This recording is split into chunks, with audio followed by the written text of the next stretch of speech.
Bonsoir, chers camarades de peuple d'Afrique. Soyez salués, abondamment salués. C'est votre humble serviteur, le camarade Dokoni. Chers camarades peuple d'Afrique, on va commencer cette vidéo par le petit Macron, le mari de Brigitte, le mari de la vieille mère, de la vieille Brigitte. Alors, Macron, il n'entend pas. André, il y a bois qui est cassé dans son oreille, mais bois là, avant de lui dedans. Il nous déclare ainsi la guerre sur les réseaux sociaux. C'est-à-dire qu'il a quitté les médias mensonges qu'ils achètent. Comme nos camarades et nos frères ne vont plus là-bas pour aller être abreuvés de désinformation, alors ils viennent nous écouter sur les réseaux sociaux. Alors Macron décide de lancer un assaut. Ce qu'il avait fait d'ailleurs avant. Macron décide de lancer un assaut de la communication de ses ambassadeurs. C'est-à-dire que dans tous les pays africains, où les ambassades de France sont, je vous ai dit que les ambassades de France ont pour mission de payer et de gérer et de faire vivre la France-Afrique au niveau de leurs pays respectifs, avec des moyens qui ont été mis à leur place, à leur service. C'est-à-dire que les pays qui utilisent le franc CFA comme ça, là, Macron fabrique des tonnes de billets de franc CFA, il envoie dans ces pays-là, dans ces ambassades-là, et les ambassadeurs peuvent prendre l'argent là pour dilapider comme ils le souhaitent et sans rendre compte à qui que ce soit.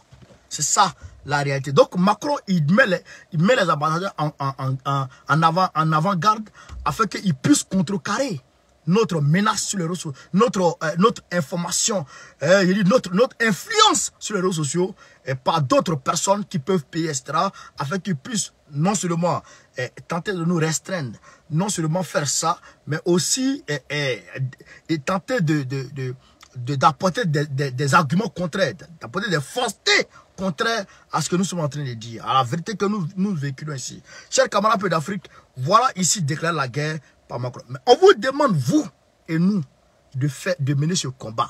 Menons ce combat. Nous allons créer des comptes Facebook depuis les États-Unis. Parce que, il faut le dire, chaque pays a sa politique de gestion des réseaux sociaux. Chaque pays a sa politique. Il y a certains pays qui, en tout cas, décident, qui laissent la latitude, la plénitude à toute personne de traverser les réseaux comme bon le semble. Mais ici en France, Macron a décidé de taper sur les réseaux sociaux afin que Mark Zuckerberg ou quoi là puisse restreindre nos pages. Et en Côte d'Ivoire, dans les pays gérés par la France par la France, hein, là-bas là, les cyberactivistes n'ont pas, on voit toujours leurs pages restreindre. Chers camarades, c'est ça qui est notre problème aujourd'hui et c'est de ça qu'il est question. Donc je vous demande de faire le maximum de partage. Déjà, depuis là, on est là. Ça fait 2 minutes qu'on est en train de parler. On est juste à 400 personnes. Donc, c'est-à-dire que déjà Macron a commencé ses activités. Mes camarades, nous allons continuer quand même à travailler. Faites le maximum de partage. Macron, il est en train de il continue toujours de nous embêter. Voilà. Parce que l'ONU a rendu son rapport. Mais ce que l'ONU a dit là, il déforme les propos de l'ONU. Il donne un autre sens à ce que l'ONU a dit, chers camarades. Et aussi, il profite pour aller chez des personnes qu'ils ont payé eux-mêmes et pour donner des témoignages à la con. Bon, nous demandons à Macron de prendre ces témoins-là et de nous suivre au niveau des Nations Unies pour qu'on aille s'asseoir sur la table. Hein, pour parler, c'est-à-dire que c'est avec ces témoins, mais ils parlent, nous aussi on a nos preuves, et puis on va parler, on va voir qui va avoir raison, c'est ça, tu as des témoins dans Macron, prends des témoins aux Nations Unies, on va se croiser là-bas, c'est là-bas le rendez-vous, c'est là-bas qu'on t'appelle, c'est sur le terrain là qu'on t'attend, chers camarades, dites à Macron d'aller là-bas, de nous suivre, et qu'on aille s'entendre au niveau des Nations Unies, on veut voir là-bas, allons aux Nations Unies, on va comprendre de quoi il s'agit, espèce de mari de vieille femme. Faites le maximum de partager, camarades. Partagez direct là. Partagez au maximum de direct. C'est ça qui est la vérité aussi. Macron, il va comprendre de quoi il s'agit.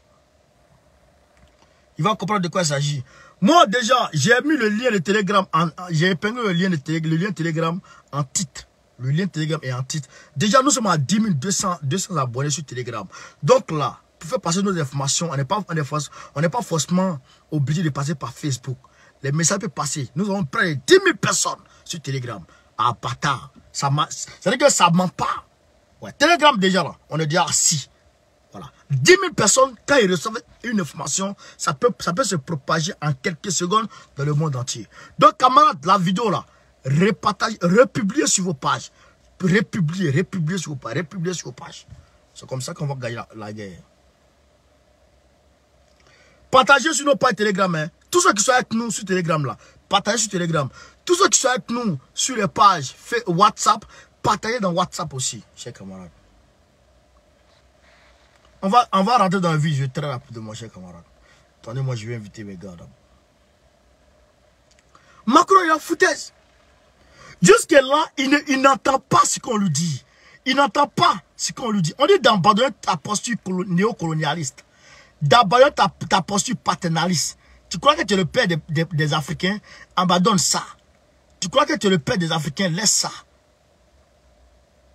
Il ne veut pas laisser ça. Mais tu apprendras. Soyez salués, chers camarades. Soyez tous salués. Je salue depuis sa position, mon grand frère Daniel Bilo. Depuis sa position à Abidjan. Chers camarades d'Afrique, voilà. Ici, on va très rapidement rentrer dans le visuel. On est parti.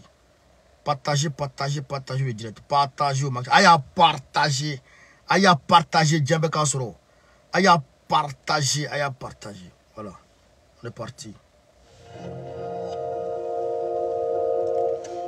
317 civils tués et 73 enlevés ou disparus au Mali. Ce sont les chiffres de la mission des Nations Unies, la MINUSMA, dans sa note trimestrielle sur les atteintes aux droits de l'homme. Pour la période allant du 1er avril au 30 juin dernier, sont pointés du doigt les groupes terroristes avant tout, mais aussi l'armée malienne et les groupes d'autodéfense. On fait le point avec Jean-Luc Aigu. Il est ici, l'ONU accuse d'exactions.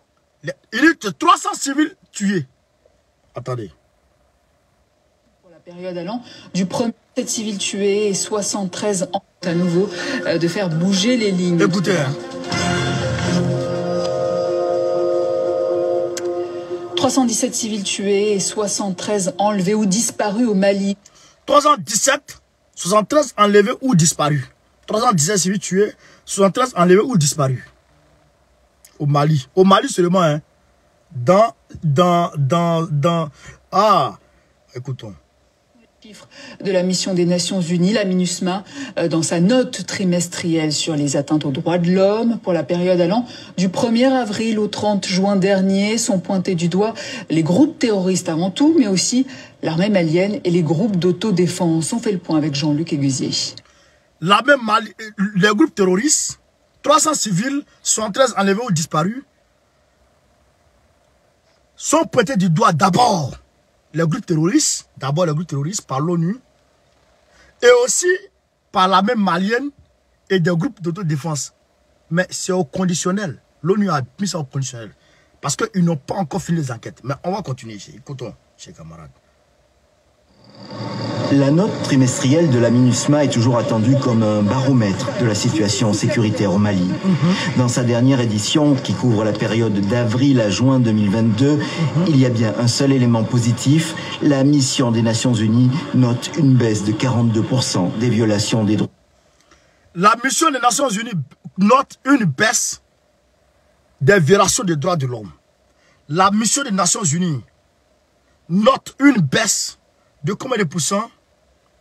Attendez.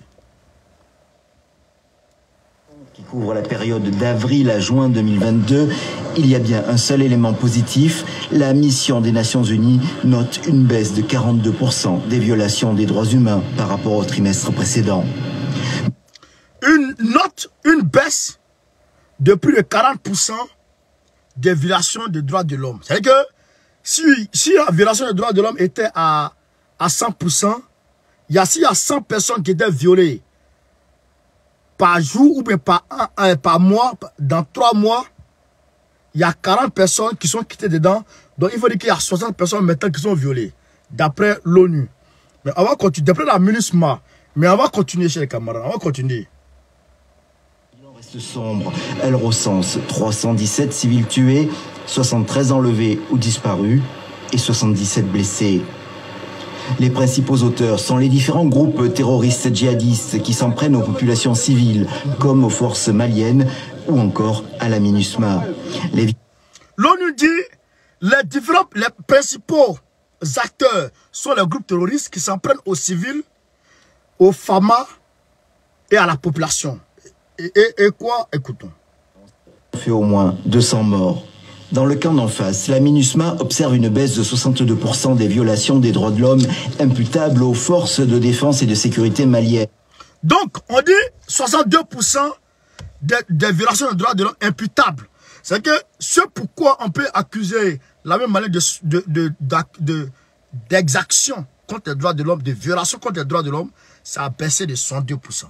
62%. Déjà, dans l'ensemble, il y a 40%, diminué de 40%. Alors que la majorité est imputable au terrorisme. Donc, il va dire que déjà, les femmes ont fait du bon boulot. Ils ont permis de faire baisser les violations des droits de l'homme dont étaient coupables les terroristes à travers leur frappe, à travers leur montée en puissance déjà. On souligne ici la montée en puissance des femmes. Mais on va continuer. Quand même, ils disent que les violations des droits de l'homme qui étaient imputables, c'est pourquoi on pouvait accuser les femmes à baisser de 60 et quelques %. Environ 70%. Donc on ne peut plus accuser les femmes de violation des droits de l'homme. On ne peut plus les accuser. Trop. On va continuer. Elle revient aussi sur une affaire qui a marqué l'opinion en avril dernier, les violences à Ombori, dans le centre du pays. Un ratissage des FAMA, l'armée malienne, a fait au moins 50 morts civiles. Et 5 jours après, un militaire aurait tué encore 20 civils détenus au camp de l'armée. La MINUSMA écrit au conditionnel et déclare attendre les résultats de l'enquête lancée. Écoutez la partie là, hein. Écoutez très bien la partie là. On est sur un média français menteur. Un média français criminel. Écoutez la partie là, chers camarades. Et c'est là, et c'est tout là, l'intelligence de l'affaire. Et c'est tout là, le discernement, mais accru de Gbagbo Kodé dans ses analyses. Chers camarades, écoutez la partie. Écoutons. Après, un militaire aurait tué encore 20 civils à Ombori, dans le centre du pays. Un ratissage des FAMA, l'armée malienne, a fait au moins 50 morts civiles. Et 5 jours après, un militaire aurait tué encore 20 civils. Donc, il dit à Ombori, la même malienne a tué 50 morts à Ombori. D'après, il parle toujours d'après l'ONU, hein. 50 morts. Et quelques jours après, il y a un militaire qui a tué 20 personnes, 20 civils. Et les civils, hein? Mais est-ce que c'est ce que la ministre m'a dit? Est-ce que c'est ce que la ministre m'a dit? Non. La ministre m'a dit aurait au conditionnel. Aurait au conditionnel. Pourquoi aurait au conditionnel? Parce que Human Rights Watch de George Soros, ami intime d'Alassane Dramane Ouattara et d'Emmanuel Macron, George Soros, ami intime, ils mangent ensemble, ils dorment ensemble, ils vivent ensemble, ils vont chez les petits garçons et les petites filles ensemble. Oui, Dramane Ouattara est un pédophile, les Macron c'est des pédophiles, ça c'est une réalité.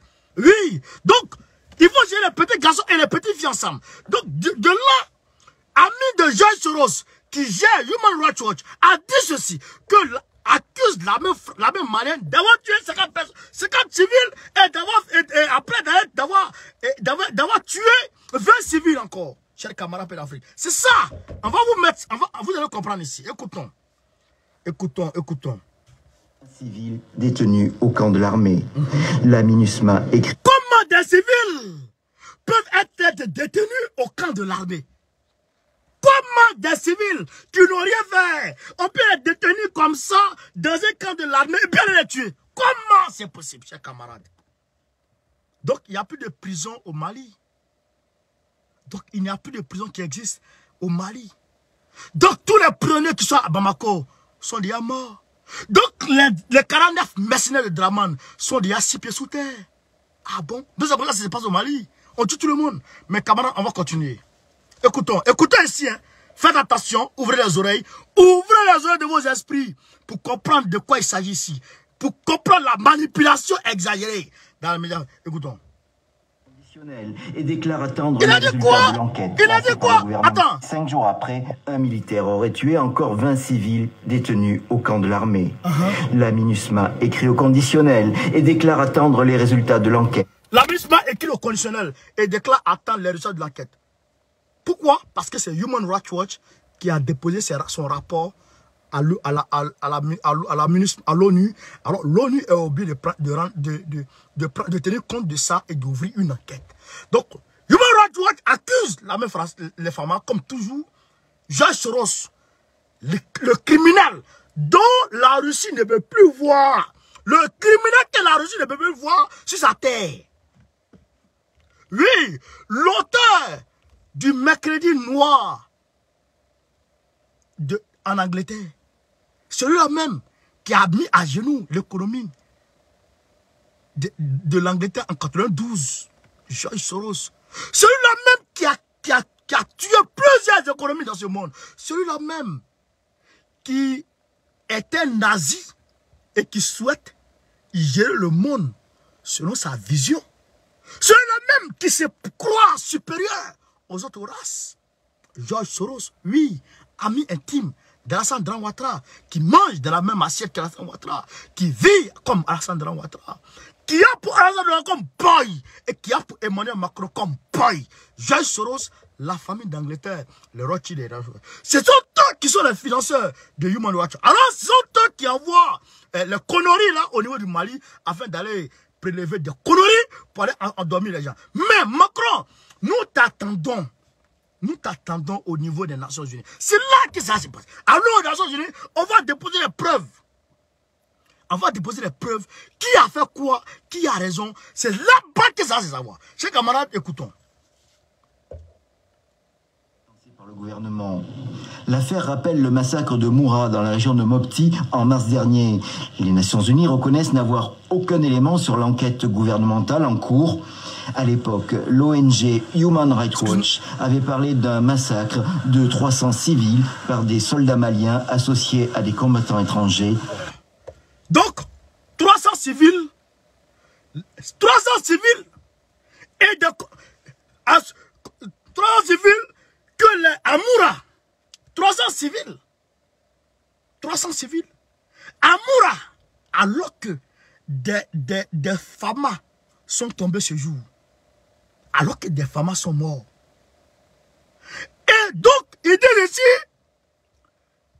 ces terroristes que les femmes ont tués, avec les Russes, ils disent que c'est avec les Russes que les femmes ont fait mener les enquêtes, ont mené l'opération.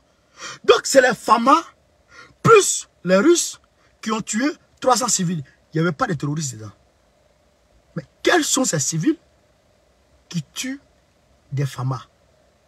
Quels sont ces civils qui arrivent à contrecarrer la puissance de feu des femmes?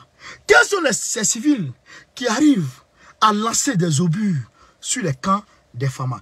Quels sont ces civils qui mènent des attentats, des attentats terroristes, des attentats de véhicules piégés, etc., sur des camps femmes? Quels sont ces civils, ça?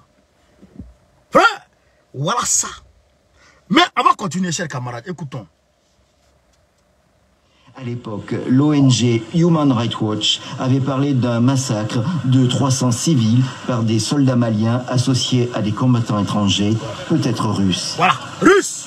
Et pour la première fois depuis ce massacre de Moura, qui a fait 300 morts en mars dernier selon Human Rights Watch, des rescapés ont bien voulu témoigner face à nos caméras. C'est là, des témoignages. C'est là, vous voyez non, ils disent que Human Rights Watch dit, là c'est plus l'ONU. Parce qu'ils accusent l'ONU de ça. Écoutez, parce qu'il faut savoir faire la part des choses. Ce n'est pas l'ONU qui dit qu'ils ont tué 300 personnes. Non. Ce n'est pas l'ONU qui dit. Ce n'est pas l'ONU qui dit que des Maliens ont tué 50 personnes. Non. Ce n'est pas l'ONU qui dit. Ce n'est pas l'ONU qui dit que 5 jours après avoir tué 50 civils, ils sont allés, un militaire malien est allé tuer 20 personnes. Non. Ce n'est pas l'ONU qui dit. Qui dit Human Rights Watch? Ce n'est pas l'ONU qui dit aussi que la meuf malienne a tué 300 personnes. Ce n'est pas l'ONU qui dit. Au contraire, l'ONU dit que les exactions des droits de l'homme qui se passent au Mali, les groupes armés terroristes sont les principaux, en tout cas, accusés. Mais ici, Human Rights Watch exclut les terroristes. Human Rights Watch exclut les terroristes et Human Rights Watch fait porter tout le chapeau aux femmes. Comme si les femmes s'attaquent eux-mêmes. comme s'il n'y a pas de terroristes au Mali, comme si on ignore le terrorisme au Mali. Human Rights Watch, organisation criminelle des droits de l'homme. Il faut chasser ces criminels-là. Il faut les interdire de marcher à Bamako. Il faut les interdire de se mouvoir à Bamako. Même si quelqu'un s'identifie de Human Rights Watch, prenez-le, accompagnez-le à l'aéroport avec ses bagages, mettez-le en une qu'à venir où ils habitent. Toutes ces organisations criminelles, il faut les chasser du Mali, il faut les chasser de l'Afrique. Et c'est ce que nous allons faire. Aujourd'hui, ça a commencé par le Mali. Petit à petit, les choses sont en train de propager. Mais, nous allons faire tout possible pour chasser Ouattara très prochainement. Quand Ouattara va partir chez les camarades d'Afrique, vous allez voir ce qu'on appelle révolution vraie dans son, c'est-à-dire dans son sens propre du thème. Vous allez comprendre de quoi c'est. Nous allons prendre ce pouvoir en Côte d'Ivoire. Et nous allons gérer le pouvoir selon les aspirations du peuple africain. C'est ça qui s'est passé là. Camarades d'Afrique, on va écouter ici. On va écouter quelqu'un qui serait ramassé quelque part et on lui a donné l'argent pour témoigner. On va l'écouter, chers camarades. Faites le maximum de partage. Recueilli dans un document exceptionnel signé Simon Rodier et Camille Ballan. Écoutez, hein. Leur refuge se trouve en plein cœur de Bamako. Voilà. Ce sont des rescapés de Moura. Voilà. Le jeudi... Des rescapés de Moura sont à Bamako. Mais eux, ils ont tout fait pour reconnaître leurs habitations. Ils ont tout fait pour prendre connaissance avec eux, pour prendre contact avec eux. Mais regardez la gravité des choses, camarades. Regardez la gravité des choses. On continue. Hein? Non, Macron, jusque-là, tu ne comprends pas. Mais chaque jour qui arrive, mais tu pues. Il y a un sentiment, c'est-à-dire qu'il y a un dégoût extraordinaire qui se dégage au sein de la population africaine à ton égard. On ne te sent pas. C'est-à-dire que tu pues la merde. Quand on te voit comme ça là, mais on a envie de vomir. Ça, il te dit ça. Il faut entendre ça, Macron. Quand on te voit, ton nez André pour Pinocchio là, quand on te regarde comme ça là, tu pues la merde. On a envie d'aller vomir en même temps. C'est-à-dire que tu ressembles de la merde devant nous. Chaque jour qui passe, Macron, tu ressembles à du caca. Caca. C'est ça qui est la réalité. Mais tu ne changes pas. Tu continues de t'enliser. C'est-à-dire dans ce sentiment, c'est-à-dire que tu continues d'attiser de plus en plus la flamme. C'est-à-dire que la flamme, mais nauséabonde. C'est-à-dire que la flamme, je dirais, nauséeuse, Macron. C'est-à-dire qu'on ne te sent plus. C'est-à-dire qu'on n'a pas plus envie de te voir. La jeunesse africaine, c'est-à-dire qu'elle ne veut plus entendre parler. C'est que Macron là-même, là, ne veut plus entendre parler de ça. Tu pues la merde. Tu pues. C'est-à-dire qu'au-delà des dégoûts. Au-delà des égouts, les égouts là, les égouts là, tu pues plus mauvais que les égouts vis-à-vis des Africains aujourd'hui. Tu nous emmerdes, mais on est ensemble. On a un toit. Nous là, on a un toit. Où on va aller à cette affaire, on va aller. Mais nous, on est avec toi. Ok, mais tu n'as rien compris.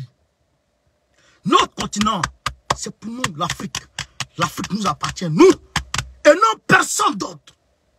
L'Afrique nous appartient à nous et à personne d'autre. Et c'est nous qui décidons de ce qu'on veut faire pour l'Afrique. C'est ça qui est la réalité. Tu te confonds à ça ou tu te dégages. Samedi, on sera dans la rue contre toi. Les Français sont en train de s'élever, non? Les Français sont en train de s'élever. Mais nous, on sera dans la rue avec les Français. La classe prolétaire française, on sera avec eux. Tu apprendras ici. Camarades, écoutons. Nous avons passé notre journée à enterrer les morts. Du matin 9h au soir 20h. Voilà. On a enterré des corps. Voilà. On m'a attaché. Donc, il n'y a plus de trucs. Comment on appelle ça? Il n'y a plus de fosse commune. Rien. C'est les habitants qui sont allés prendre les corps pour les enterrer. Ça, il y a super. Et on m'a allongé sur le ventre. Je pensais que c'était fini pour moi. Voilà. Ici, c'est un jeune homme de 16 ans qui nous parle. Voilà. Je connais des jeunes qui sont devenus fous, qui ont perdu la tête. On avait parlé en peur. Ils n'avaient jamais vu un mort avant. Là, ils ont vu des gens juste à côté d'eux être désignés et exécutés devant leurs yeux. Ils sont devenus fous. Écoutez, hein. Avec un groupe de jeunes, on a dû traîner les morts et les enterrer. Écoutez, hein. J'ai vu beaucoup de morts. J'y pense tout le temps. Écoutez. Ils sont une quinzaine à vivre très discrètement. Le jeune dit il a vu des morts. Oui. Mais est-ce qu'il a dit qui a tué? Voilà. Le jeune dit il a vu des morts. Il a vu des morts. Oui. Mais qui a tué? Est-ce que le jeune dit ça? Est-ce qu'il dit ça? Il ne dit pas. Il coupe. Voilà. Voilà. Voilà. C'est que voilà comment se comportent les malheureux en Afrique. Le jeune, il a vu des morts. Oui, il a vu des morts. Mais qui a tué ces morts? Qui a tué ces personnes? On ne laisse pas le jeune dire. Est-ce que c'est les femmes qui ont tué? Non. Là, maintenant, ils prennent la parole. Ils prennent la parole. Et qu'est-ce qu'ils font? Ils ont pris la parole. Qu'est-ce qu'ils font? On continue ici. Dans une maison de la capitale. S'ils ont échappé au massacre, c'est grâce à Dieu, comme ils disent. Depuis leur fuite, ils ont perdu la notion du temps, en attendant un hypothétique retour. Avant, je m'occupais des troupeaux et j'étudiais le Coran. Maintenant, je ne fais plus rien. Moura, c'était chez eux. C'est désormais une ville verrouillée, inaccessible. Depuis l'épisode tragique du dimanche 27 au jeudi 31 mars, officiellement une opération anti-djihadiste. Au Mali, Mais est-ce que le jeune a dit? Est-ce qu'il a dit qui a tué ses frères et ses parents? Est-ce qu'il a dit ça? Frère, le jeune a parlé là. Est-ce qu'il a dit qui a tué? Maintenant, regardez la manipulation derrière. Le jeune a parlé, il a expliqué comment les choses sont faites, sont passées. Mais est-ce qu'il a dit qui a tué qui? Vous avez compris, non? Maintenant, regardez la manipulation derrière. Regardez comment ils vont s'envoler avec l'esprit des Français. Derrière. Écoutez, hein. Autour de l'opération de l'armée malienne, ces présumés supplétifs russes du groupe Wagner. Vendredi, les forces maliennes ont annoncé avoir tué 203 combattants membres de groupes terroristes lors d'une vaste opération dans la zone de Moura, dans le centre du pays. Le 5 avril, l'armée malienne communique pour défendre son bilan qu'elle seule a entre ses mains. Mais c'est elle seule qui a entre ses mains parce que c'est elle seule qui a fait l'opération. Et on ne demande à personne d'intervenir dans l'opération du Mali. Ça, c'est ça qu'on vous dit. Journaliste Modia, c'est l'armée malienne, c'est le Mali qui a mené l'opération. Donc c'est le Mali qui a fait ses décomptes, c'est le Mali qui a son rapport. Et vous là, où est vos problèmes? Quand De Gaulle a tué les Africains à Tcheroy, est-ce qu'on a demandé à qui? Est-ce que quelqu'un d'autre en a laissé la latitude à quelqu'un d'autre de donner les rapports de ça? Quand De Gaulle envoyait les Africains en guerre contre les Allemands, est-ce qu'on donne la latitude à quelqu'un d'autre de donner ces rapports-là? Mais quand l'armée malienne tue les terroristes, qui d'ailleurs les tuaient, l'armée malienne engage des combats contre les terroristes et que l'armée malienne gagne à l'aide des avions, des avions de combat, des albatros, des Sukhoi 25. Quand l'armée malienne met ces combats-là, c'est l'armée malienne elle seule qui fait son rapport. Ça apprend où à dégager. C'est ça qui est la réalité. Chers camarades, faites le maximum de partage. Si vous partagez une fois, partagez deux fois maintenant. Parce que Macron a déclaré la guerre. Vous avez vu, non? Vous avez entendu, non? Voilà. Donc, si vous partagez une fois, partagez deux fois maintenant. Si c'est deux fois, faites 4-4. Partagez dans tous les groupes. Partagez partout. La guerre communicationnelle est à son summum. Et Macron, là, il nous a déclaré la guerre sur les réseaux sociaux. On va lui servir ça propre. Tu apprendras. Faites le maximum de partage. Écoutons le ministre. Oui. Pas pour aller tuer des civils. Voilà.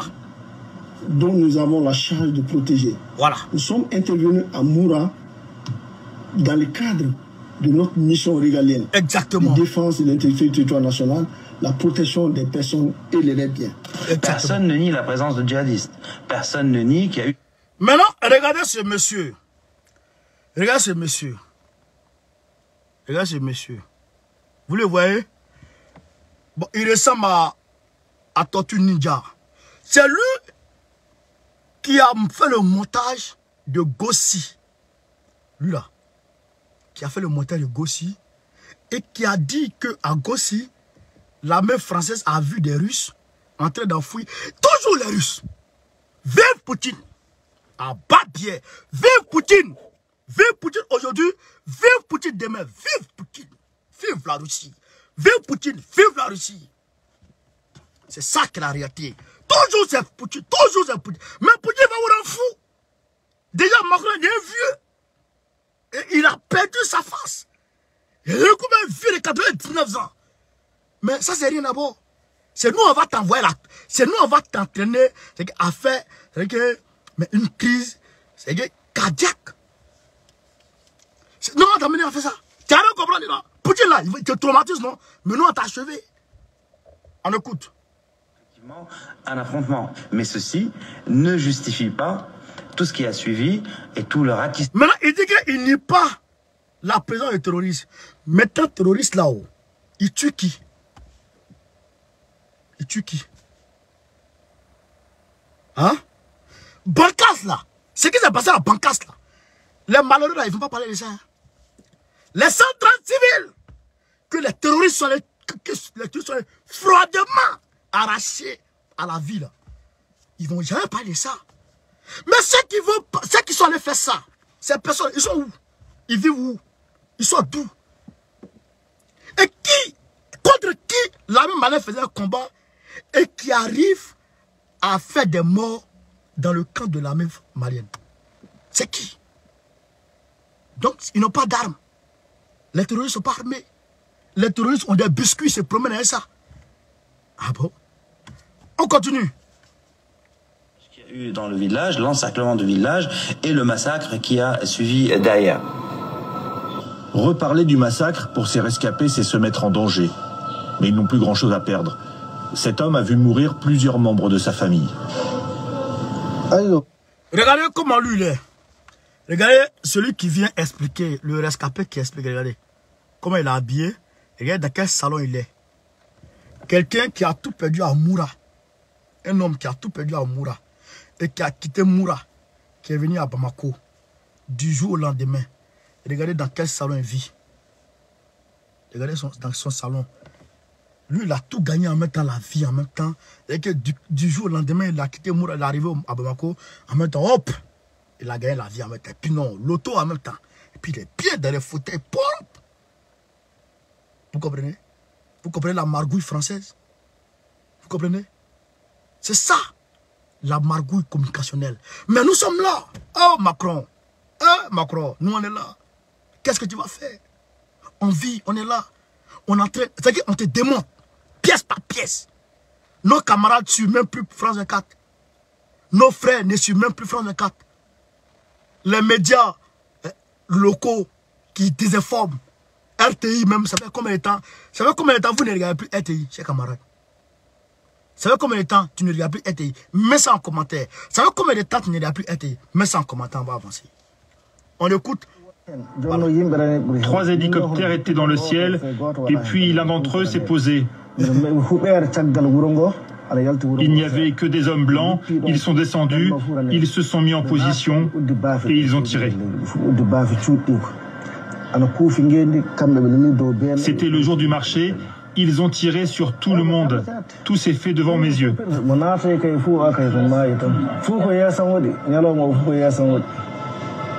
Les gens se cachent. Les jours suivants, un ratissage est organisé. Le lendemain, ils ont cherché tous les hommes. Il y avait des militaires blancs et des noirs. Les blancs ne comprenaient pas notre langue. Si tu fixes un blanc dans les yeux, il te frappe à la tête. Si tu te lèves, il tire sur toi.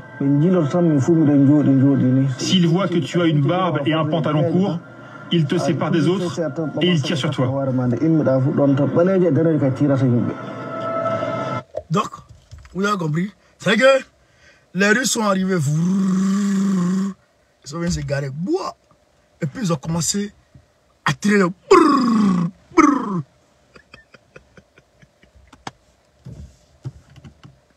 C'est que tes moyens me m'étonné. Frère, tes moyens me m'étonné. Quand ils te regardent, ils te séparent d'ailleurs. Puis te tuent. Puis te mettent là. Puis te tuent. Bon, il n'a pas fini de tuer tout le monde. Hein. Attendez.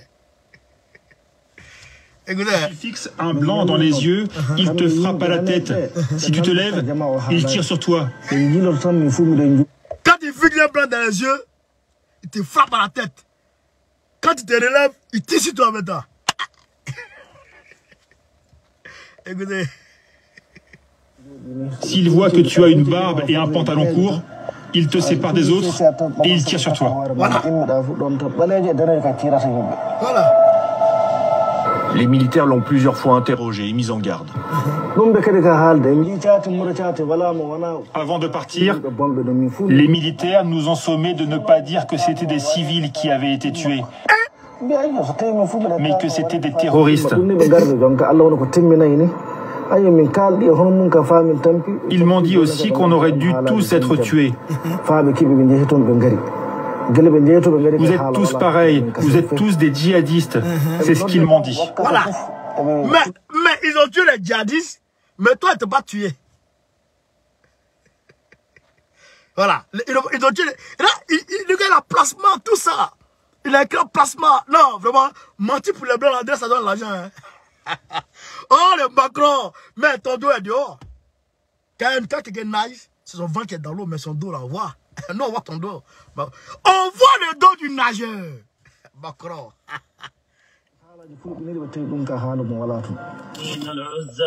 L'opération de l'armée serait liée à la recherche du chef de la Katiba Massina, Amadou Koufa. Il est réapparu en vidéo le 24 juin dernier. Koufa y accuse l'armée malienne et les Russes de Wagner d'avoir commis un massacre de civils musulmans à Moura. Il parle de seulement 30 djihadistes sur place. D'accord. Notre témoin donne lui aussi ses précisions sur cette présence de djihadistes le 27 mars. Donc, selon moi, Koufa dit vrai. Ce que Koufa dit, c'est ça qui est vrai. Ce que l'armée malienne dit, c'est ça qui est faux. Des gens qu'on a appelés pour venir aider l'armée malienne à libérer, à neutraliser les terroristes là. Eux là, eux ils sont menteurs. L'armée malienne qui a fait les démarches pour que la France arrive là, eux c'est des menteurs. Qui dit vrai? Amadou Koufa, le chef des terroristes. C'est lui que l'armée française croit ici. On fait l'apologie, la propagande de Koufa. Écoutons.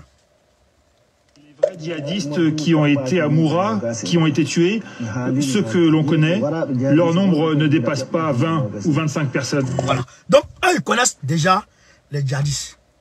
Ils connaissent les djihadistes parmi eux. Ils mangent avec les djihadistes ensemble. Donc, l'armée malienne n'a tué que 25 djihadistes. Tout le reste, c'était des civils. D'accord. Ça, c'est très bien ça. Ça, c'est la vérité. C'est pas ça? Ok. Maintenant, quand on compte le nombre d'armes qui a été trouvé sur les lieux, les armes que vous avez vues à Moura, là, c'était 25. C'est le camarade. Les armes que vous avez vues à Moura, c'est 25. Le nombre de motos que vous avez vues à Moura, où les terroristes s'escortent 2, 3, 3. C'était 2 motos. Les bases terroristes qui étaient neutralisées à Moura, quand vous regardez là, c'était 25 personnes. Comme on l'appelle d'Afrique. C'était 25 personnes. Des enculés se suivent. C'est-à-dire qu'ils lancent une colonne de 100, 200 pour lancer l'assaut sur un village. Aller neutraliser tout un village. C'est ça qui est la réalité. Donc, nous voyons déjà la manipulation babylonienne. C'est que le système de Machiavel qui est ici exploité, mais de façon excellente. Nous savons ça. Emmanuel Macron. Nous voyons ce que tu fais ce que tu veux faire. Nous voyons ce que tu es en train de faire. Et quand tu regardes tous ceux qui parlent, c'est qui? C'est des peuls. Toujours dans la stigmatisation des peuls. Alors que nous vivons avec les peuls. Les peuls vivent avec les Koroboros. Les peuls vivent avec les, comment ils s'appellent, les Dongons. Ils se marient entre eux. Les Bamara marient les peuls. Assimi Goïta a marié une peul. Les peuls vivent avec tout le monde. Les peuls vivent avec tout le monde. On est tous mélangés au Mali. Tout le monde est mélangé au Mali. Allons plus loin. Vous allez comprendre de quoi il s'agit, chers camarades. Allons plus loin. Jusqu'à aujourd'hui, aucune enquête indépendante n'a pu être menée sur place. La MINUSMA, la force de l'ONU, n'a pas accès au site. Les autorités imposent le silence et les questions restent en suspens. Et cette visite se... Arrête de mentir. Arrête de mentir. L'armée malienne a demandé à la MINUSMA de venir et puis ils vont mener les enquêtes ensemble. Des enquêtes conjointes, ils vont les faire ensemble. Mytho. Allez dire aux gens que c'est des mythos. Chers camarades, partez direct là. Algérien des Affaires étrangères, Amtan Lamamra à Bamako, il a salué le... On sait ça, on sait ça, on sait ça, on sait. On sait. Il est parti dire... Et à noter cette visite ce jeudi du ministre... Il est parti dire ce que quand vous partez mentir là-bas, quand vous partez mentir là-bas, il allait dire à Macron, il allait dire au Mali, vraiment, les gens là, ils sont venus me voir. Ils sont venus me voir parce que Macron c'est un menteur, il va mentir pour dire qu'on a signé des accords, etc. Je suis venu vous dire ce qui s'est passé là-bas. Chers camarades, voilà un peu hein, l'objet de la visite du ministre des Affaires étrangères hein, de l'Algérie à Bamako. C'est ça qui est la vérité. Camarades de l'Afrique, on va continuer ici très rapidement les choses. On va au Burkina Faso. On va au Burkina Faso. Vous allez comprendre de quoi il s'agit. Il faut exterminer. Il faut mater. Il faut, je le dis haut et fort, il faut exterminer. Il faut mater. Ça c'est... Voilà. Cet habitant de Ouagadougou, la capitale, a lui aussi reçu cet enregistrement maintes fois partagé. Son auteur a été entendu par la police. Ce type d'appel à la haine contre les Peuls se multiplie depuis plusieurs mois parce que certains Burkinabés les accusent de soutenir les groupes terroristes qui ensanglantent régulièrement leur pays. Ici à Dori, dans le nord, la majorité de la population est Peul. La communauté se sent stigmatisée. Dori aussi est une ville du Burkina Faso. Ce ne sont pas des extraterrestres qui y vivent. Ce sont des Burkinabés comme vous et nous. Quand tu pars à Ouaga, tu dis que tu viens de Dori. Il y a des stéréotypes. Immédiatement, on te voit comme soit complice ou soit quasiment trempé dans des subversions qui tendent vraiment à... Peul dans la région. Disparition, exécution extrajudiciaire, viol. Il fait le même constat. Quand vous voyez des audios qui circulent et qui appellent au massacre collectif, au génocide, qui appellent à la guerre civile à la limite, c'est vraiment très inquiétant pour le pays parce que ce n'est pas la première fois. Certains auteurs de tels messages contre les Peuls ont été identifiés et condamnés par la justice. Les autorités burkinabées assurent prendre la situation au sérieux. On ne peut que condamner ces messages avec véhémence parce que ce sont des messages qui sont véhiculés dans le but d'entretenir les terreaux du terrorisme. Ce sont des messages qui démolissent. Donc, il dit ici que les Peuls sont stigmatisés au Burkina Faso. Les Peuls sont stigmatisés au Mali, ils sont stigmatisés au Burkina Faso. Nous disons ici ceci. Les Peuls ont toujours vécu en bonne intelligence avec tous les peuples, toutes les ethnies, que ce soit du Mali ou du Burkina Faso. Mais nous savons ce que la France recherche dans cette affaire de stigmatisation de Peuls. D'ailleurs, il y a un témoignage que je vais vous faire entendre ici. Comme vous aimez les témoignages. Macron, comme tu aimes les témoignages, on va t'avoir un témoignage. Oui, on va t'avoir un témoignage ce soir. Camarades, pompez les cœurs. Tout le monde, on pompe les cœurs. Tout le monde, on pompe les cœurs. On les pompe les cœurs. J'ai dit pompe les cœurs. Tout le monde pompe les cœurs. On va voir le témoignage sur Macron. Il va comprendre le témoignage ici. Écoutez-moi, ils ont fait quoi? Écoutez. Moi et ma patrouille et les personnes qui étaient avec moi, ils ont fait quoi? On nous a envoyés à Kidal, au Mali. D'accord. Au Mali. À Kidal. À Kidal. Vous combattiez avec qui? J'ai peur. Nous, on a combattu au niveau de Azawad. D'accord. On était avec Azawad pendant qu'on ne savait pas. On est illettrés. Avec le MNLA. Vous étiez avec le MNLA et les terroristes. Voilà, les gens des groupes armés terroristes. C'est-à-dire qu'un gars du contingent ivoirien de la MINUSMA qui est en train de témoigner qu'ils étaient avec le MNLA. Ils étaient avec le MNLA au Mali. Ils travaillaient pour le MNLA en phase avec les Français. Le groupe rebelle qui revendique l'état de l'Azawad, qui revendique la division du Mali, un état dans un état au Mali, ils sont partis de la Côte d'Ivoire et les Ivoiriens les ont mis à la disposition de ces gars-là pour travailler avec le MNLA afin de casser le Mali. Donc on écoute, hein, c'est un Ivoirien qui témoigne. C'est un témoignage, hein? Macron, tu veux témoignage, non? C'est un témoignage, hein? On est en train de témoigner, hein? Tu vas prendre un témoignage. Avant d'envoyer un témoignage dans le témoignage aujourd'hui, tu vas comprendre ici. Chers camarades, faites le maximum de partage. Côte d'Ivoire a envoyé un contingent. Bon, qui était le commandant de ce contingent? C'est avec ces preuves-là, moi j'ai eu mes papiers en Europe. Ah, d'accord. C'est avec ces preuves-là, moi j'ai eu mes papiers en Europe. Ils ont fait quoi? On nous a amenés là-bas, on est là-bas, Côte d'Ivoire ne nous amène pas l'argent. D'accord. On nous a abandonnés, on est là-bas comme ça, on est livré à nous-mêmes. Ok. Vous étiez au nombre de combien? On était au nombre de 300 personnes. D'accord. Qui était le chef du... 300 personnes mises à la disposition du MNLA pour servir de terroristes. Contingent ivoirien. C'est témoignage, vous voulez, non? On va vous donner témoignage. On continue. De ce détachement. Je n'ai pas dit de non. J'ai peur. Voilà, ok, voilà. Pour ne pas qu'on vous reconnaisse. Voilà, laisse. Mais on sait que c'est des gens qui sont proches de Ouattara, qui ont été aussi dans la rébellion pour le mettre au pouvoir. Donc, vous travaillez avec... Nous avons été envoyés par Zakaria Kone. D'accord. Zakaria Kone. D'accord. Moi, je me libère. Donc, Zakaria Kone envoie un contingent de 300 personnes au service du MNLA, ennemi du Mali. Ceux contre qui le Mali a appelé la France à l'aide. La France envoie des gens. C'est la France qui j'aime Ouattara. Ouattara, c'est un boy, c'est un valet, Cyril de Jésus de Macron.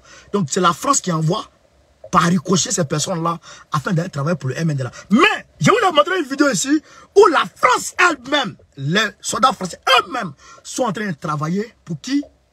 Sont en train de travailler pour qui? Faut travailler pour le MNLA afin de faire des patrouilles conjointes avec le MNLA. Ennemi du Mali, ceux contre qui on vous a appelé. Oui, la vidéo est là. Témoignage, non? On va voir un témoignage ce soir. Faites le maximum de partage. Je vais mourir librement, la tête vide. Écoutez-moi. Zakaria Kone. Zakaria Kone, on a été mené par Zakaria Kone. Maintenant, quand l'argent arrive là, ça arrive en haut.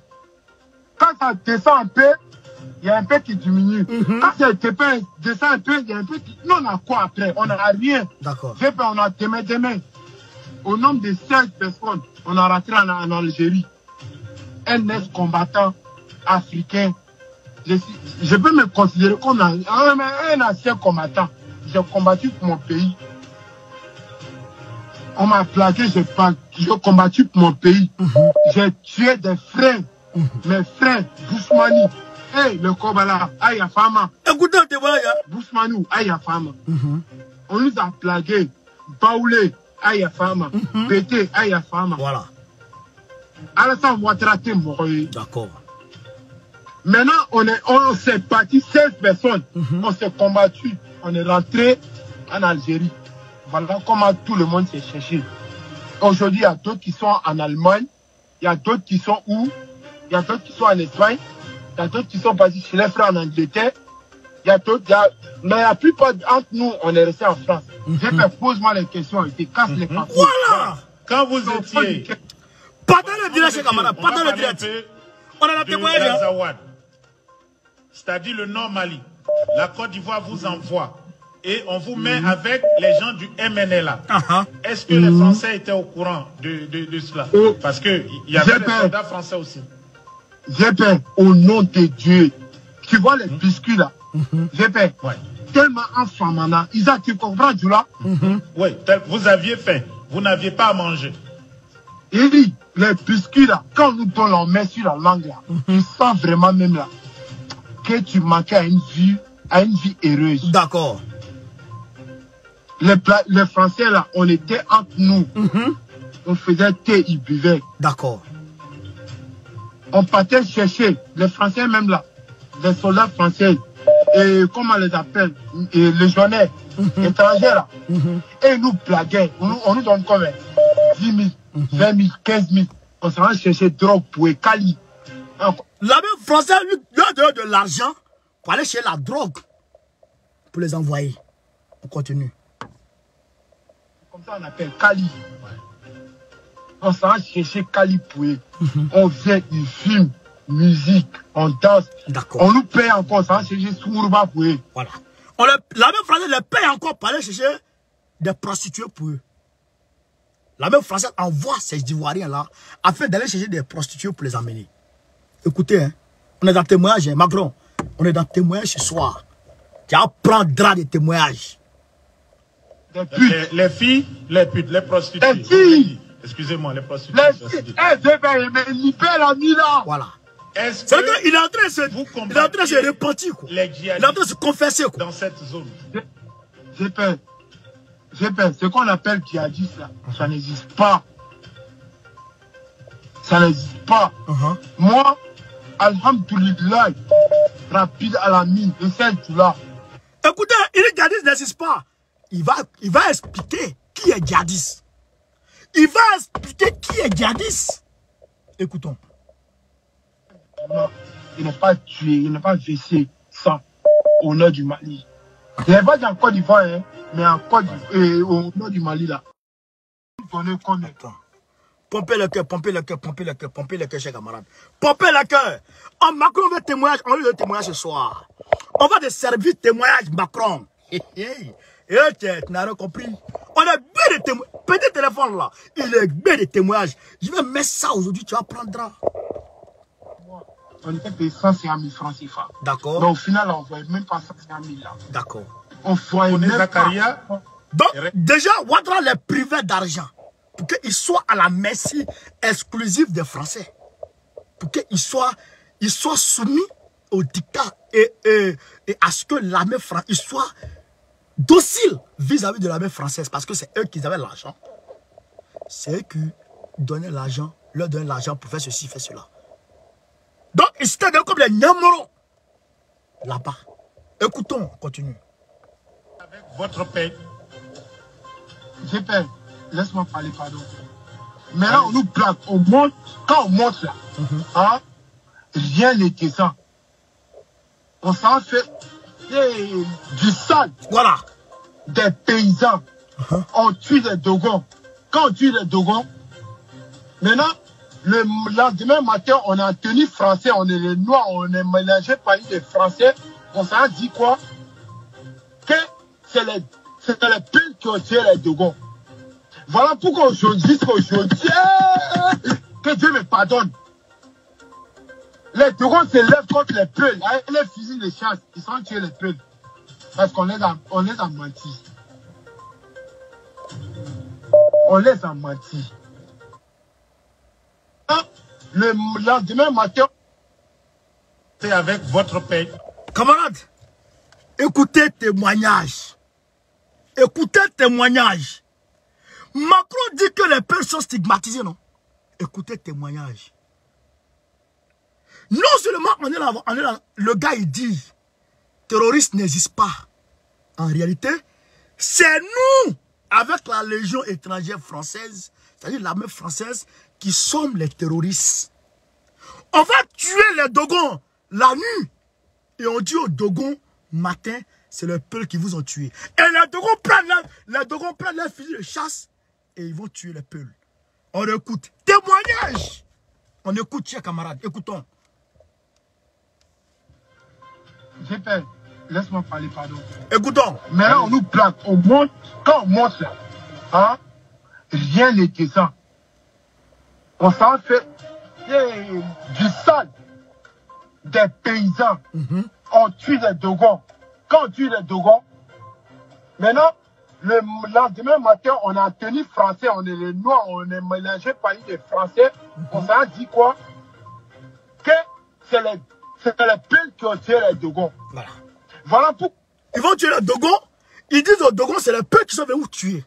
Et qu'est-ce qui va suivre? Écoutez. Aujourd'hui, que Dieu me pardonne. Sa gueule, il est frappé des remords. Il prend Drake, vraiment, ce qu'il a fait, c'est pas bon. Il crie. Le gars, il crie. Il est frappé des remords. Voilà le vrai témoignage ici, à chaud. Écoutons. Contre les peuls, avec les fusils de chasse, ils sont tués les peuls. Attends. C'est les peuls qui ont tué les Dogons. Quand on tue les Dogons, maintenant, le lendemain matin, on a tenu français, on est les noirs, on est mélangé par les français. On s'en dit quoi? Que c'est les peuples qui ont tué les Dogons. Voilà pourquoi aujourd'hui, que Dieu me pardonne. Les Dogons se lèvent contre les peuples, avec les fusils de chasse, ils ont tué les peuples. Voilà. Parce qu'on les a menti. Voilà. On les a menti. Voilà. Pourquoi est-ce que les chefs vous expliquaient un peu pourquoi vous devez faire ça? Tuer des Dogons pour dire que c'est les Peuls et les Peuls viennent contre eux, c'est-à-dire on crée une guerre interethnique au Nord Mali. Et les Touaregs, ils sont avec vous. Mais réellement, c'est eux qui veulent l'indépendance. Ce sont on appelle ça en français, insurrectionnistes. Et puis aussi, c'est eux qui envoient les terroristes de Libye. Qu'est-ce qu'on vous disait pour aller tuer les Dogons? J'ai peur. C'est qu'on nous a toujours enseigné là-bas. Tu sais, vous savez, je vais dire vous voyez en fait. Pourquoi on... J'ai regardé le reste du témoignage. On va aller dans un témoignage encore, Macron. Tu as un témoignage? On va te servir ça. On va te servir témoignage, Macron. On va te servir témoignage, Macron. Emmanuel Manou. On va te servir témoignage. On va te servir témoignage, Macron. Petit Macron. Nous allons te servir témoignage. Oh, le témoignage. On va te servir témoignage. Partagez le direct, partagez le direct, partagez au maximum le direct. Partagez le direct, partagez. Partagez. Faites le maximum de partage.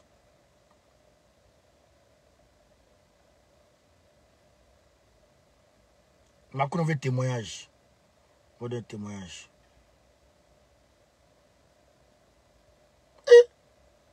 On est des camarades. On est des camarades. Voilà. Macron veut témoignage. On lui servit témoignage. Camarades, partagez le direct. Par ma communauté qui a aussi obtenu des armes avec ses chameaux, avec ses vaches, avec tout le reste, pour les organiser et les mettre sur le chemin du Sali, qui est celui du Mali et de la République et de l'unité nationale. Par contre, ceux qui sont arrivés de la Libye, effectivement, ils ont eu le cutus et l'accord de la France de vider tous les magasins dont ils ont la responsabilité là-bas, trahir Kadhafi et de venir en échange, il y aura Zawad. Hamad Mahmoud, l'ancien ministre chargé des relations extérieures du Yémen, l'a dit, il n'a pas caché. Il dit, la France nous a dit, abandonnez Kadhafi, on vous ouvre un couloir, allez-y pour récupérer la Zawad, on vous donne l'indépendance. Hamad Mahmoud l'a dit. Témoignage encore. On dit, c'est vous qui avez dit aux amis de Kadhafi de livrer Kadhafi. Et qu'en retour, vous, la France, vous allez ouvrir un couloir pour que ceux-là puissent arriver au niveau de l'Azawad et qu'ils allaient couper le Mali et ainsi, ils allaient leur donner vous allez leur donner leur indépendance. C'est pourquoi le MNLA est en train de gesticuler depuis très longtemps pour dire mettre en accord de l'Alger, mettre en application les accords d'Alger. Rêvez, MNLA, continuez à rêver debout. Votre accord d'Alger ne verra jamais jour. Vous n'allez jamais avoir un État dans le Mali. Rêvez debout. Ça, c'était à l'absence d'Assimi Goïta. Peut-être qu'avec le ronfleur, le défunt, comment il s'appelle? Oh, Ibeka. Peut-être qu'avec Ibeka, vous pouviez inspirer. Mais aujourd'hui, sans l'unité du Mali, il n'y a rien qui peut marcher. C'est ça. L'unité du Mali, la souveraineté du Mali, l'indépendance du Mali, c'est ça le credo. En tout cas, autour duquel Assimi Goïta met son combat. Et ça, c'est indiscutable. Voilà, témoignage ici. Cameroun, on continue encore témoignage. Macron, tu apprendras ce soir. Hamad Mahmoud l'a dit, il est vivant, il a dit en il ne cache pas ses mots. Alors, lorsque nous avons compris que le complot était clair, nous, en tant que républicains convaincus, nous n'avons pas peur de nous inscrire dans cette turbulence pour sauver ce qui peut être sauvé. C'est comme ça que nous nous sommes... Donc c'est comme ça que cette histoire d'Azawad est venue. Exactement. Ouais. C'était vraiment un marché de dupes et c'est la France qui l'a piloté depuis le début pour détruire Kadhafi, pour détruire les Libyens qu'elle a divisés en 1000 morceaux. Aujourd'hui, elle nous... La France, c'est elle qui a commandé tout ça pour détruire Kadhafi, détruire la Libye. Un tas de choses, alors que les conséquences graves, elle répondra devant l'histoire. Et s'il y a justice dans ce monde, Sarkozy et tous ceux qui ont travaillé avec lui doivent répondre devant une justice. S'ils ne répondent pas devant cette justice, ils répondront devant la justice de Dieu, parce qu'elle est inévitable. Oui, mais vous ne craignez pas des... Donc, voilà le témoignage encore Macron. On continue toujours avec les témoignages. Emmanuel Macron, tu apprendras ce soir. Tu apprendras. Petit Manou. Tu comprends Tiamdo dans Coco. On continue ici, écoutons ça. Très bien. Bon, non, il n'y a rien qui se passe si ce n'est pas les fameux qui sont au sud, au nord d'Iber, là. C'est à peu près, ils disaient que c'est 14 km. Donc vous avez assuré qu'ils ne vont pas rentrer ici à Ber?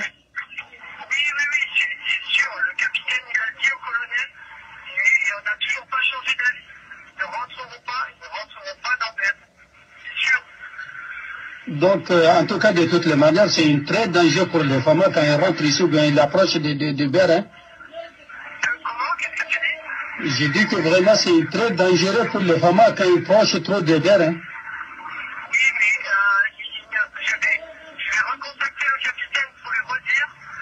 Donc, voilà, flagrant délit de renseignement d'ennemis du Mali. Là, ils sont pris en flagrant délit en train de renseigner les terroristes. Voilà, voilà la réalité. Voilà un peu, on va dire, comment dire ça, les témoignages.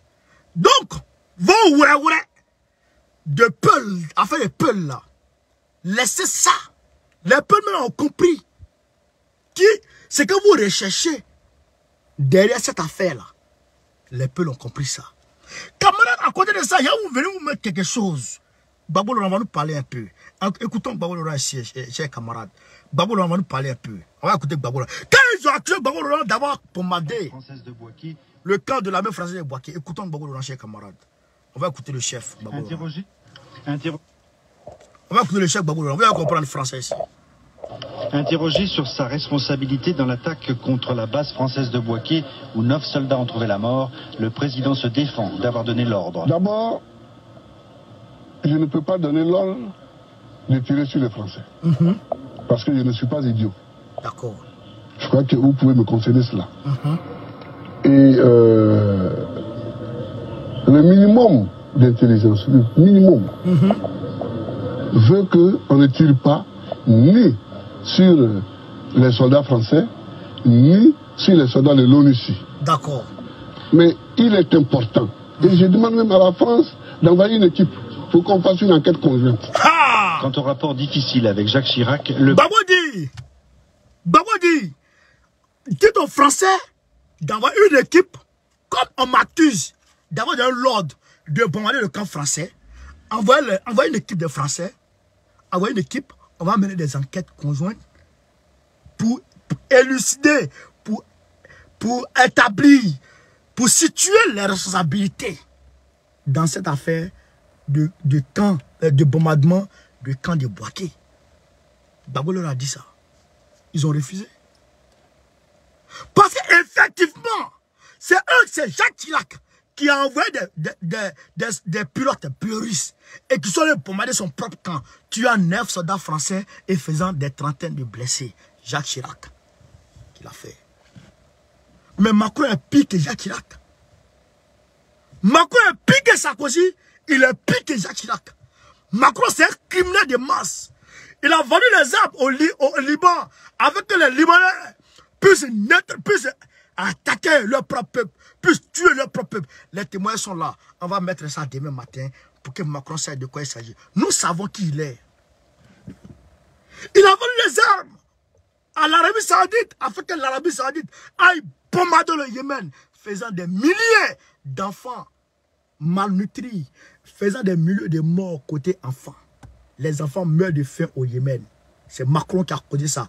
Macron a été ainsi reconnu comme le plus grand marchand d'armes de tous les temps, de toute l'histoire de la France. Macron, le plus grand marchand d'armes, de Napoléon jusqu'à aujourd'hui. Macron est le plus grand marchand d'armes de l'histoire de la France jusqu'à aujourd'hui. Emmanuel Macron que vous voyez là. Un criminel par essence. Il peut attraper un bébé puis l'étrangler comme ça. Macron, il en est capable. Chers camarades, c'est ça qui est la réalité. Et donc Macron, nous sommes, tu nous as déclaré la guerre. Nous on te répond que la guerre là, on est prêt pour ça. La guerre sur les réseaux sociaux, on est prêt pour ça. On est prêt à mener ça. On va te faire ça propre. On va te faire ça bien. Et donc tu vas apprécier ça. Moi diable pour me dessus. Ton mot diable pour me dessus. Tu apprendras. Camarade d'Afrique. Une enquête conjointe. Voilà. Quant au rapport difficile avec Jacques Chirac, le président ivoirien paraît embarrassé. Qu'est-ce que vous voulez dire par là? Vos relations, comment sont-elles? Elles sont ce qu'elles sont depuis le début. C'est-à-dire, on ne se connaît pas bien. Voilà. On ne se connaît pas bien et... mais je crois que le problème là dépasse le rapport. Donc, il a dit que Jacques Chirac ne le connaît pas. Il a dit ça, Jacques Chirac ne me connaît pas. C'est pourquoi Jacques Chirac se comportait comme ça. Camarade d'Afrique, on va très loin. On va ici. Pichering Balé, je vais vous donner les détails sur Pichering Balé aujourd'hui. Pichering Balé, en réalité, elle n'a pas été au tribunal du plateau. Ça, je vous le dis, je me suis trompé hier. Son avocat dit qu'ils ont été à la Maca. Elle a été auditionnée devant les avocats. Les avocats disent qu'il n'y a rien dans le dossier. Et que Pichering Balé a un moral d'acier. Et que Pichering Balé vous remercie de vous être réunis. Et de vous être levé comme un seul homme pour la soutenir, elle. Elle vous en remercie humblement. Et en tout cas, elle vous en remercie immensement. Vous comprenez ça? Donc, Pichering Balé va très bien. Elle a un moral d'acier. C'est pourquoi les avocats disent qu'il n'y a rien dans son dossier. Et c'est pourquoi nous vous demandons de nous réunir du côté de l'ambassade, du côté de Trocadéro, à partir de 13 h. On va marcher de la place Trocadéro jusqu'à l'ambassade de Côte d'Ivoire. Maurice Bandama, il saura de quel bois on se chauffe. C'est moi qui suis chef de la communication. C'est moi qui aurai en tout cas le micro pour bailler. Je vais mettre dans son tolo. Il va prendre Dra. On va dire aux Français qui est Draman et qui est Macron. Qu'est-ce que Macron va faire en Côte d'Ivoire? Pourquoi Macron a choisi Draman? Pourquoi Macron continue d'applaudir Draman? Qu'est-ce que Macron fait? On va expliquer ça aux Blancs. C'est ça qu'il arrête. Le samedi 10, soyez tous là. Parce qu'il faut qu'on soit mobilisé, il faut qu'on soit en grand nombre. Et je remercie Kémy Séba qui en a parlé aujourd'hui, qui en a fait de ça son affaire personnelle. On remercie Kémy Séba. Et on est en contact, on discute avec ses collaborateurs, on discute petit à petit. Et les flyers seront disponibles demain, Inch'Allah. Et nous allons en tout cas commencer à lancer les flyers sur les réseaux sociaux pour le maximum au niveau de la communication avec tout le monde entier. Sache de quoi il s'agit. Et je vous dis, ce n'est pas une mobilisation spontanée. Ce n'est pas une marche spontanée. C'est le début d'une série de marches. Déjà, samedi là, on est en train de préparer le samedi prochain. 2 semaines après, on est en train de préparer ça. Oui. Oui, on est en train de préparer ça. Ce n'est pas du jeu, chers camarades. On est en train de préparer. Donc, vous autres, préparez-vous, organisez-vous. Et pour ceux qui peuvent nous soutenir, de façon financière.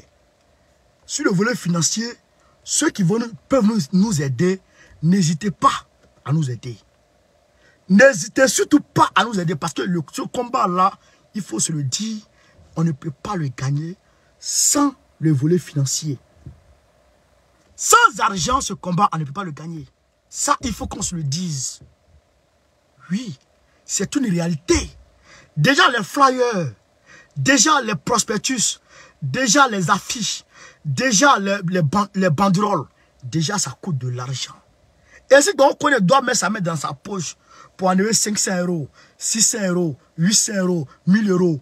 Mais mon papa, il va commencer à me maudire. Parce que je n'aurai pas suffisamment d'argent pour m'occuper de la famille et de m'occuper de ma famille ici aussi.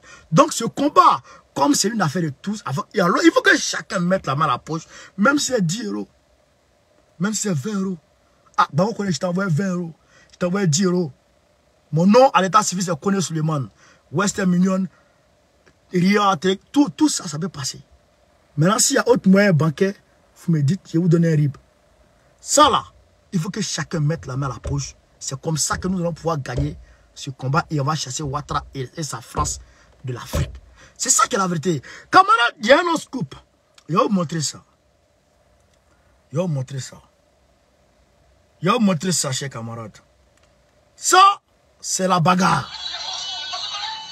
La femme de Kakabe, la femme du ministre de la Réconciliation en Côte d'Ivoire, la femme du nain d'Abidjan, Kakabe.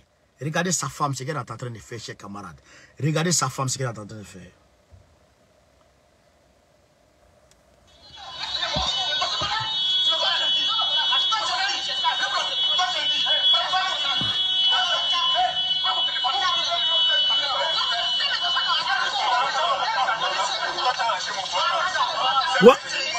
Voilà, Madame Kakabe. Voilà, Madame Kakabe. Voilà, Madame Kakabe. Elle est vilaine. Elle est vilaine. Elle est vilaine. Elle est chimpanzé. Donc, Kakabe, c'est sûr, tu as un malin, quoi. Tu as un malin, quoi. Hein? Avec Bev. André Klaba. André Klaba fatigué. Avec Bev. Écoutons ce qu'elle dit.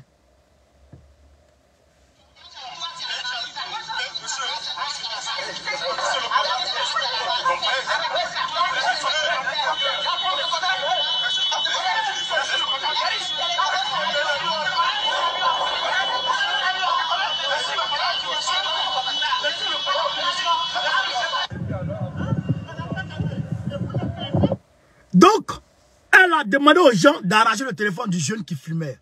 Écoutez ici. Écoutez ce qui se passe. Écoutez ce qui s'est passé.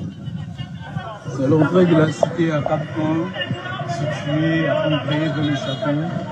Voilà, ce sont les véhicules de Mme Kakabe, la femme de monsieur le ministre de la Réconciliation.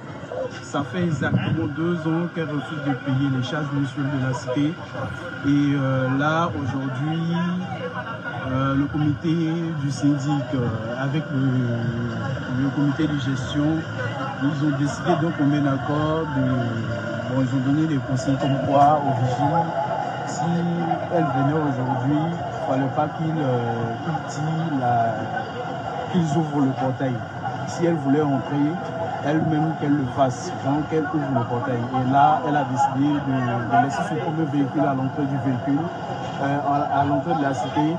Par la suite, elle est revenue garer son deuxième véhicule, là, de sorte à complètement bloquer le passage pour que personne d'autre ne puisse entrer. Et ils s'en sont pris à un jeune homme. Je vais tout à l'heure vous montrer la vidéo. Ce sont pris à un jeune homme qui est en train de filmer la scène de leur comportement. Il est en train de filmer la scène et là ils se sont pris au monsieur en question.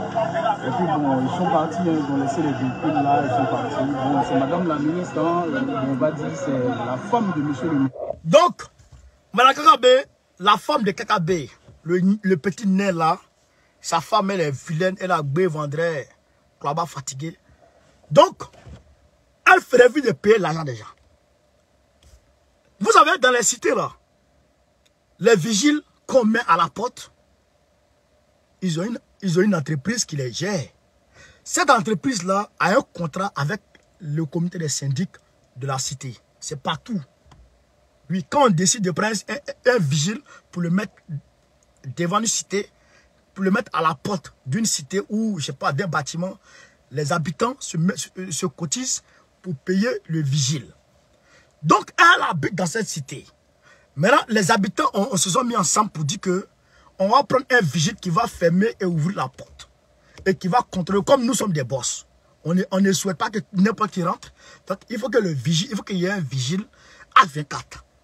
H24, 24 heures sur 24, il faut qu'il y ait des vigiles. Donc, les gens se cotisent pour payer. Maintenant, elle là, elle refuse de cotiser. Donc, ça fait 2 ans depuis son mari est devenu ministre, elle refuse de cotiser. Mais comme elle refuse de cotiser, les gens disent, bon, trop c'est trop. Les barons qu'on est là, ils ont démystifié Ouattara. Ouattara n'est plus, il n'y a plus de mystère autour de Ouattara. Tout le monde peut parler maintenant. Donc, les gens décident, bon, quand c'est comme ça, tu ne rentres pas ici. On dit aux vigiles, il faut pas accepter d'ouvrir le portail si elle vient là. Elle m'a qu'à descendre pour venir ouvrir le portail.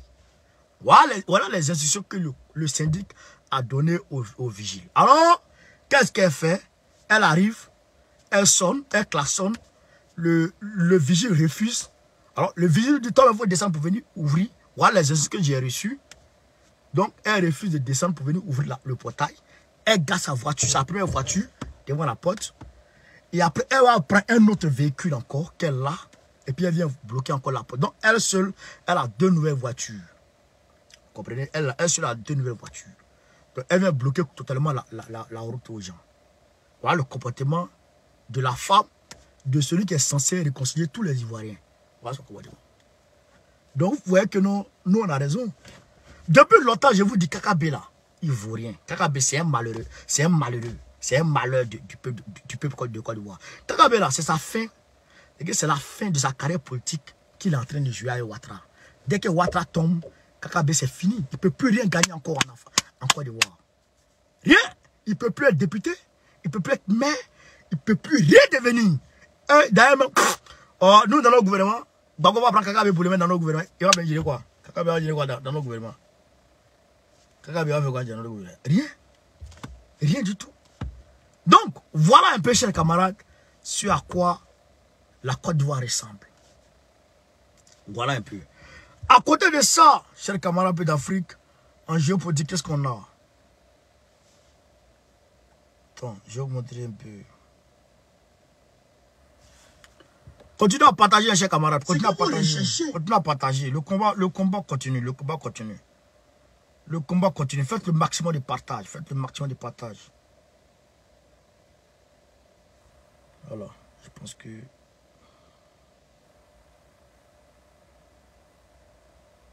Voilà. Les Français, l'armée française est en Côte d'Ivoire. Les voici. Ils sont en train de mener des entraînements. Ils sont en train de voir des sites. Regardez. Voici. Ils sont en train de former les soldats ivoiriens. Les voici. Les voici. Les voici.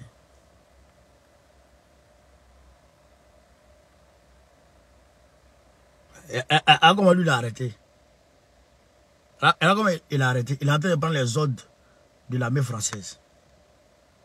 Voici les généraux de l'armée française devant lui. Vous voyez les choses comme ça. Qu'est-ce qu'on dit ici? Écoutez. Coopération militaire France-Côte d'Ivoire. Tout le monde est en train de couper à la France. Mais Ouattara est en train... Ah non, Ouattara, c'est un malheur. Ah non, Ouattara.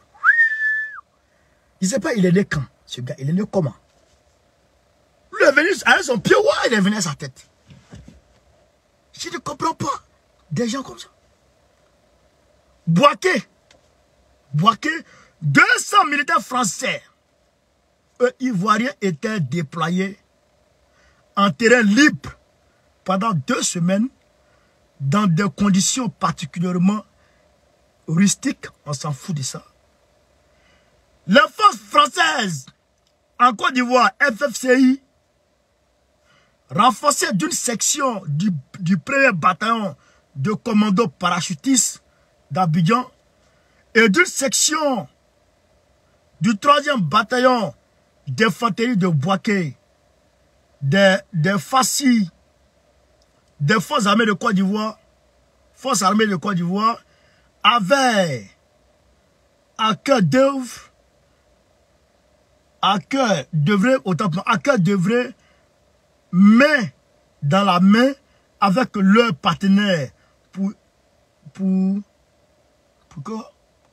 drailler, on va dire, les procédures et renforcer l'interopérationnalisation,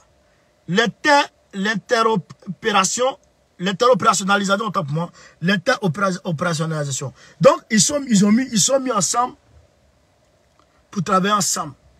L'armée française et l'armée de Côte d'Ivoire, ils travaillent ensemble, chers camarades. Voilà Draman ici qui nous emmerde. Donc, c'est pourquoi nous disons aux uns aux autres. Nous disons aux uns aux autres, il faut qu'on travaille ensemble. Et aussi, l'armée malienne a neutralisé 40 terroristes aujourd'hui. 40 terroristes avec ce gars, le général Gamou. Le général Gamou, il était, on va dire, rebelle d'alors. Mais quand il a su, on va dire, la margouille de la France, il s'est retiré très rapidement, il a rejoint la République. Voilà. Donc lui, il travaille avec la République. Plus de 40 terroristes neutralisés hier, 31 août 2022, dans la zone nord-est de Tamala. Par une patrouille de la coalition Gatia-MSA-ED. L'accrochage entre la patrouille de la coalition et les terroristes s'est déroulé vers les environs de 17 h. Les terroristes étaient relatifs 30 motos. Ils étaient à 30 motos à peu près. En plus des morts, il y a plusieurs motos brûlées et des armes récupérées. C'est ainsi que Human Rights Watch, Médecins Sans Frontières est venu rentrer entre eux et puis les terroristes pour ramasser les corps terroristes parce qu'il y a des blancs dedans. Comme le gars l'a dit dans son témoignage, ce n'est pas des terroristes qui viennent du ciel. C'est des gens que la France fabrique pour aller mener des attaques terroristes. C'est ça qui est la vérité. Donc, camarades d'Afrique, soyez abondamment salués. Je salue mon grand frère Daniel Bilo depuis sa position. Tous mes grands frères, PPACI. Gbagbo Laurent va parler après demain, Inch'Allah. Demain, il y a 208 villages. 208 villages du Go qui se réunissent demain à Maman. Demain à Maman. Maman va craquer demain du peuple. Donc, chers camarades, sur ce, Gbagbo ou rien, Gbagbo ou rien, Gbagbo ou rien, Bogavisa. Très prochainement, Gbagbo Laurent, président de la République Côte d'Ivoire. Aussi, Go au carré, Goïta ou rien. Aussi, soutien à notre Damiba, le Waworo. Soutien aussi à Doumia, qui s'est vu retirer l'organisation de la Cannes 2025. Ils ont retiré la Cannes 2025 à la Guinée. La Guinée ne va plus organiser la Cannes 2025. Aussi, Faustin Touadéra, Akanch Touadéra, le technocrate de Bangui. Merci Black Mamba, Lionel Nawel. Merci, chers camarades. En ensemble. Merci Lasson. Merci. En ensemble. Merci, chers camarades. Ciao, ciao.